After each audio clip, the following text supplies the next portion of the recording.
Hi guys, in this video I'm going to show you how to schedule a post on Instagram. Very easy, very simple. Let's launch the Instagram app first.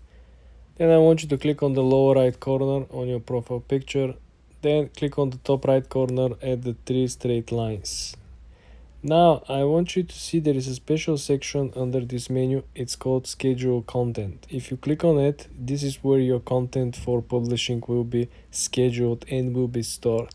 Guess what? We don't have anything scheduled right now. Let me show how you going to schedule a post. Click schedule now.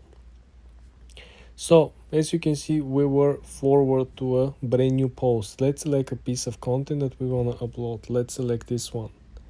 You can also select multiple images or videos by simply clicking on the double square over here.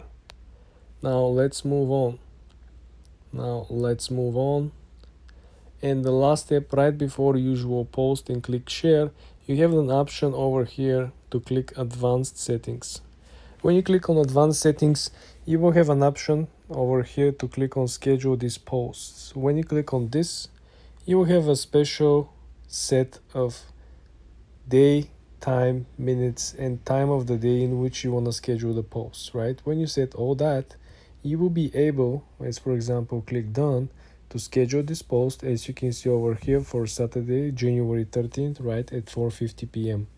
This is very useful, especially if you're traveling overseas and you have a lot of your followers being from your own country, so there should be a time difference, and you want to make sure that the content is published at the right time when your followers are active. So you might be on the flight, on the plane, but your post will go live and everything will go as usual. And this is how you schedule a post on Instagram. For more tips and tricks like this, guys, subscribe and follow for more.